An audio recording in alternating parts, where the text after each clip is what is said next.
There are many people who have the limitations in their minds, who have lost that fire in their eyes.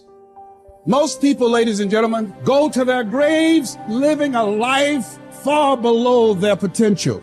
The question is, if you died today, what ideas, what dreams, what talents, what gifts would die with you? You have the ability to do more than you can ever begin to imagine. It's what you create. It's the habit of what you put in your head. See, someone can tell you your whole life you're a piece of crap, and part of you goes, you're full of it, I'm gonna show you. Lots of people have done that. They never bought it. Or someone tell you you're beautiful your whole life, you go, I'm not really beautiful. So what people tell you doesn't matter at all. It's what you stack. It's what you assemble. You need to believe and know that you're one decision, one relationship, one meeting, one book, one thought, one something away from a completely different life. It's an effort play. If you don't have self-confidence, you've never kept the promises you make to yourself.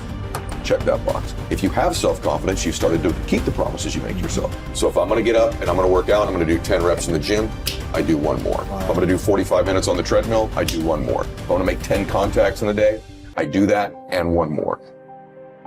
There's a lot of times where I don't know how I'm gonna move forward, but I ask myself one question: can you take another step?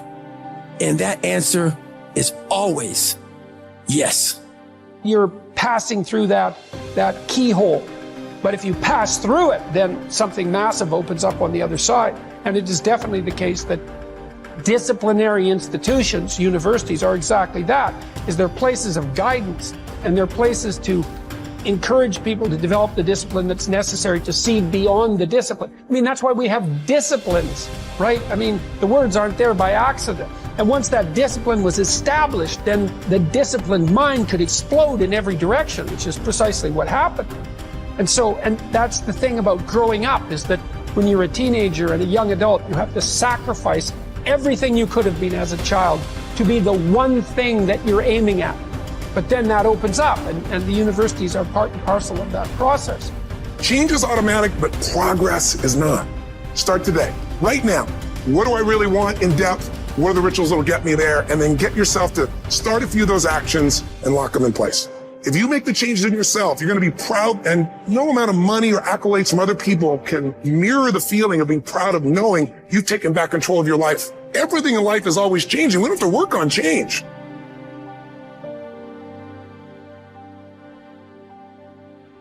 The major key to the good life. Every day in 1,000 different ways, we are trying to improve ourselves by learning how to do things.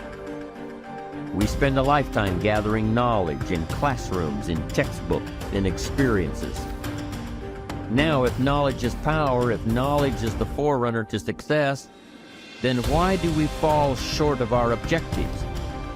Why, in spite of all our knowledge and in spite of our collective experiences, do we find ourselves aimlessly wandering, settling for a life of existence rather than a life of substance?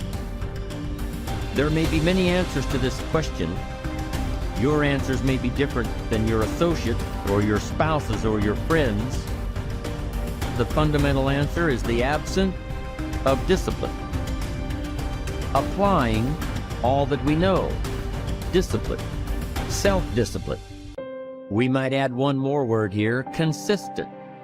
Consistent self-discipline. It doesn't really matter how smart you are or how much you know if you don't use it. And once you're disciplined, like you're like a sharpened sword, man, like a well-tempered blade, and then you can go out there and operate in the world. The reason that discipline is necessary is because you're a mass of competing short-term interests. And so the question is then, well, which short-term interest should win out? And the answer to that is none of them. They need to be organized into a hierarchy that makes them functional across time and across individuals. Get it really simple, things you do right now to change your life. You can go to experience it that day, and then you get momentum.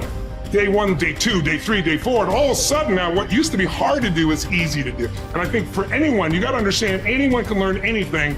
And I'm just not willing to settle for a life without passion and aliveness. That's just like, there's so much to learn, there's so much to grow. And then my view is, what's next is always better. If I make it so, it's my job to make it so. And I think that's how we have to navigate. But most of us have been conditioned not to take a risk. And once you peel the crust, peel that crust away and see who you really are, you open your mind to a whole nother world. So I've opened my mind up to a whole nother world that most people can't even fathom because they haven't dug deep. So people think I'm crazy because I found a whole nother way of living. I think they're crazy for never even trying to get to the other side of whatever's in front of them. So what drives me every day is finding more of myself. And being my best is a never-ending journey. It is said that the master swordsman Nakayama Hakudo would practice drawing his sword some 2,000 times a day. At the Hayashizaki Temple, in one marathon of endurance training, he was recorded drawing his sword 10,000 times in a single 24-hour period. We can imagine the sheer speed required to do this. And also the deliberateness to do so many reps in so little time. But why would he do such a thing at all? Because, as Octavian's teacher Arrius Didymus said, practice over a long time turns into second nature. We don't rise to the occasion, we fall to the level of our training. The samurai Musashi was once challenged by a warrior named Miyake Gunbei, a man who thought himself one of the best in the world. On his third attack, frustrated by his lack of success, Gunbei charged at Musashi in an aggressive lunge. Musashi, having prepared for this exact scenario countless times, replied, "That is not what you should do," then parried the blow with one sword and watched as the man gashed his own cheek against Musashi's other sword. How had he known? Practice. Chotan Siki Ren was Musashi's phrase.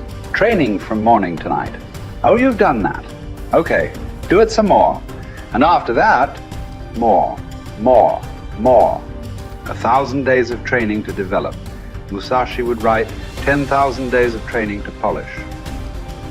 For a samurai, there was no such thing as pretty good. If a pretty good swordsman met a better fighter, he would die. It's like the Basketball Hall of Famer Bill Bradley's observation. When you are not practicing, refining, working, somewhere someone else is, and when you meet them, they will beat you or kill you. Gunbei was lucky enough to learn this lesson and live to tell about it. In fact, after Musashi treated the man's wound, Gunbei accepted that he was outmatched and became Musashi's student, training and practicing under him until he was no longer prone to the mistakes that come from such rashness.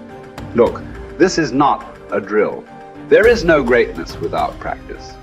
Lots of practice, repetitive practice, exhausting, bone-crunching, soul-crushing practice.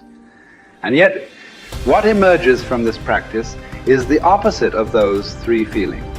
Energy, strength, confidence. You deserve that. Yes, your body will burn, but that's the evidence. From that burning comes real heat, heat you can apply to your craft, to your work, to your life.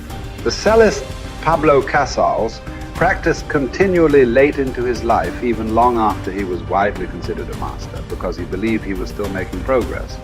In fact, we might say that progress and practice are synonyms. You can't have the former without the latter. And the latter is worthless without the former. Drawing the sword from the scabbard, thrusting, blocking. To build up your stamina for those skills, you lift weights, you do conditioning. To put it all together, you spar. It's the same with music. You can jam with other talented musicians. You can put all those sessions together to learn new songs. But before all that, as Casals did, you can simply practice your scales in your bedroom for hours upon hours. What are those scales for you? You better know, and you better be doing them. No matter what you do, practice will make you better. Florence Nightingale wanted young nurses to understand that nursing was an art that required as hard a preparation as any painter or sculptor's work.